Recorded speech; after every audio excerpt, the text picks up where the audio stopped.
بسم اللہ الرحمن الرحیم۔ ناظرین، ایک دفعہ ایک یہودی حضرت عمر فاروق رضی اللہ عنہ کے پاس آیا اور کہنے لگا، میں ایک یہودی ہوں اور آپ سے کچھ سوالات کرنا چاہتا ہوں۔ اگر آپ نے میرے تمام سوالات کا جواب دے دیا تو میں بغیر کچھ سوچے سمجھے آپ کے دین کو قبول کر لوں گا اور مسلمان ہو جاؤں گا۔ یہ سن کر حضرت عمر فاروق رضی اللہ عنہ نے فرمایا، اگر واقعی میں تمہارے کچھ خاص سوالات ہیں تو تم حضرت علی رضی اللہ عنہ کے پاس چلے جاؤ۔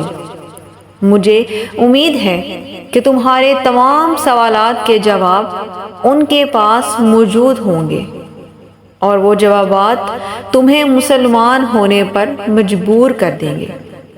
چنانچہ وہ یہودی شخص حضرت علی رضی اللہ عنہ کے پاس چلا گیا اور نہایت ادب کے ساتھ کہنے لگا کہ مولا علی، میں نے اپنی الہامی کتابوں میں پڑھا ہے کہ دین اسلام ایک سچے نبی کا دین ہے۔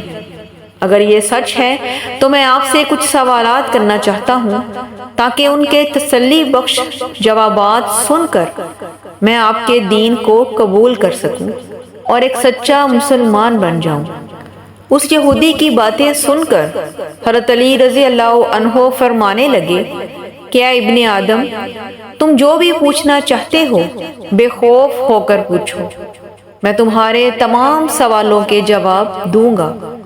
پھر وہ شخص کہنے لگا، میرا پہلا سوال یہ ہے کہ وہ کون سی چیز ہے جس کے نہ پاؤں ہیں نہ ہاتھ ہیں، صرف منہ ہی منہ ہے۔ میرا دوسرا سوال یہ ہے کہ وہ کون سی ایسی چیز ہے جو ہر وقت چلتی رہتی ہے، کبھی رکتی ہی نہیں۔ میرا تیسرا سوال یہ ہے کہ وہ لوگ جب جنت میں جائیں گے سب کچھ کھائیں پیئیں گے لیکن انہیں کوئی حاجت نہ ہوگی، تو یہ کیسے ممکن ہوگا؟ میرا چوتھا سوال یہ ہے کہ زمین پر ایسا کون سا درخت ہے جو بغیر پانی کے ایک لمحے میں پیدا کیا گیا؟ میرا پانچواں سوال یہ ہے کہ وہ ایسا کون سا انسان ہے جس کی خود کی عمر تو 50 سال تھی لیکن اس کے بیٹے کی عمر 100 سال تھی، یعنی وہ بیٹا اپنے باپ سے 50 سال بڑا تھا۔ میرا چھٹا سوال یہ ہے کہ وہ درخت کون سا ہے جس کے سائے میں اگر ہم گھوڑے کی رفتار سے 1 سال تک چلتے رہیں لیکن پھر بھی اس کا سایہ ختم نہیں ہوگا۔ میرا ساتواں سوال یہ ہے کہ وہ کون لوگ تھے جنہیں مرنے کے بعد دوبارہ زندہ کیا گیا۔ میرا آٹھواں سوال یہ ہے کہ اللہ کا وہ کون سا پیغمبر تھا جنہیں اللہ نے آسمان سے زمین پر بھیجا تھا لیکن نہ وہ فرشتہ تھا، نہ انسان تھا، نہ کوئی جن تھا۔ میرا نوواں سوال یہ ہے کہ حضرت موسیٰ علیہ السلام اللہ پاک سے ہم کلام ہوتے تھے، تو کیا ان سے پہلے بھی کوئی اللہ تعالیٰ سے ہم کلام ہوتا تھا؟ اور اگر ہوتا تھا تو وہ کون تھا؟ میرا 10واں سوال یہ ہے کہ اس دنیا میں وہ 2 جانور کون تھے جنہیں مرنے کے بعد دوبارہ زندہ کیا گیا؟ اس یہودی کے تمام سوالات سننے کے بعد حضرت علی رضی اللہ عنہ نے جواب دیا، تمہارا پہلا سوال کہ وہ کون سی چیز ہے جس کے نہ ہاتھ ہیں نہ پاؤں ہیں نہ جسم ہے، تو یہ جان لو کہ وہ جہنم کی آگ ہے، وہ ہر چیز کو کھا جائے گی اور کافروں کو تو ایسے کھائے گی جیسے کوئی صدیوں سے بھوکا پیاسا جانور ہو۔ تمہارا دوسرا سوال کہ وہ کون سی چیز ہے جو ہر وقت چلتی رہتی ہے، کبھی رکتی ہی نہیں، تو وہ چیز پانی ہے، کیونکہ اللہ تعالیٰ نے پانی کو ہر وقت چلنے میں راز رکھا ہے کہ اگر تم ہدایت اور بھلائی کے رستے پر چلو گے تو تمہارے لیے خود بخود رحمت کے راستے کھلتے چلے جائیں گے، جیسے کہ پانی خود بخود اپنا راستہ بنا لیتا ہے۔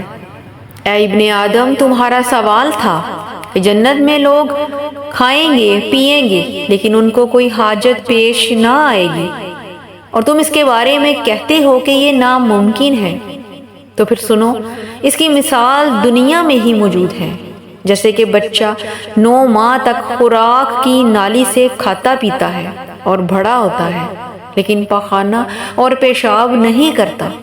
اسی طرح اگر ہمارا رب یہ چاہے گا کہ اس کے نیک بندے جنت میں کھائیں پئیں اور انہیں حاجت نہ آئے تو پھر ایسا ہی ہوگا، کیونکہ جنت میں لوگ سب کچھ کھائیں پیئیں گے لیکن جب انہیں حاجت پیش آئے گی تو ان کے منہ سے ایک خوشبودار ڈکار آئے گی اور ان کی حاجت روائی ہو جائے گی۔ بے شک اللہ تعالیٰ ہر چیز پر قادر ہے۔ تمہارا چوتھا سوال یہ تھا کہ ایسا کون سا درخت ہے جو ایک لمحے میں بغیر پانی کے ہی اگایا؟ تو وہ درخت اللہ تبارک و تعالیٰ نے اپنے پیارے نبی حضرت یونس علیہ السلام کے لیے اگایا تھا، کیونکہ 40 دن تک مچھلی کے پیٹ میں رہنے سے حضرت یونس علیہ السلام کا جسم گل چکا تھا، جس کی وجہ سے آپ اللہ سے رو رو کر صحت یابی کی دعا مانگنے لگے۔ پھر اللہ پاک آپ کی دعا قبول کرتے ہیں اور زمین نے اللہ کے حکم سے ایک سایہ دار اور پھلدار درخت ایک لمحے میں اگا دیا۔ پھر اس کے سائے میں رہ کر اور اس کا پھل کھا کر حضرت یونس علیہ السلام صحت یاب ہو گئے۔ تمہارا اگلا سوال تھا کہ وہ کون سا درخت ہے جس کے سائے کے نیچے گھوڑے کی رفتار سے 1 سال تک چلتے رہو تو پھر بھی اس کا سایہ ختم نہیں ہوتا؟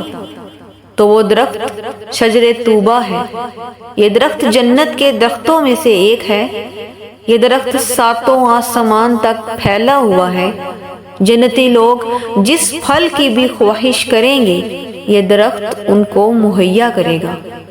تمہارا چھٹا سوال تھا کہ وہ کون لوگ تھے جنہیں مرنے کے بعد دوبارہ زندہ کیا گیا؟ تو اے ابن آدم، وہ لوگ اصحاب کہف ہیں۔ اللہ پاک نے اصحاب کہف کو 300 سال تک ایک ہی غار میں سلائے رکھا اور 300 سال بعد ان کو دوبارہ زندہ کیا۔ بے شک یہ اللہ پاک کے عظیم معجزوں میں سے ایک بڑا معجزہ ہے۔ تمہارا اگلا سوال یہ تھا کہ وہ کون سے 2 جانور ہیں جنہیں مرنے کے بعد دوبارہ زندہ کیا گیا؟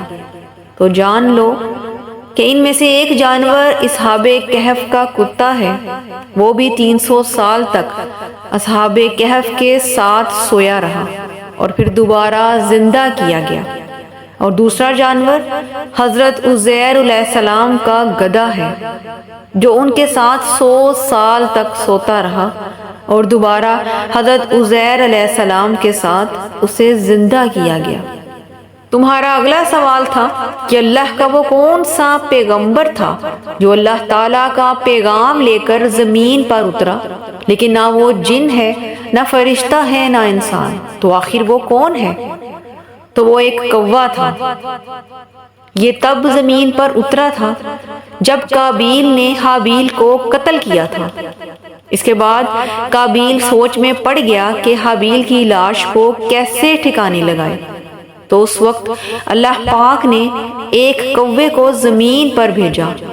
پھر اس کوے نے دوسرے کوے کو مار کر زمین میں دفنا دیا۔ اسی کوے کو دیکھ کر قابیل نے حابیل کی لاش زمین میں دفن کر دی۔ اسی طرح سے وہ کوا اللہ کا پیغام لے کر زمین پر پہنچا تھا، جو کہ نہ انسان تھا، نہ فرشتہ اور نہ ہی جن۔ اے ابن آدم، تمہارا آخری سوال تھا کہ کیا حضرت موسیٰ علیہ السلام سے پہلے بھی کوئی اللہ تعالیٰ سے ہم کلام ہوتا تھا؟ تو یہ بات غور سے سنو کہ اللہ تبارک و تعالیٰ نے ہر اس انسان سے کلام کیا جسے اس نے زمین پر بھیجنا تھا۔ حضرت علی رضی اللہ عنہ کی یہ تمام باتیں سن کر اس یہودی نے اسی وقت کلمہ پڑھا، لا الہ الا اللہ محمد رسول اللہ۔ میری دعا ہے کہ اللہ تبارک و تعالی ہم سب کو بھی نیک اعمال کرنے کی توفیق عطا فرمائے۔ میرا سنانا اور آپ کا سننا قبول و منظور فرمائے، آمین ثم آمین۔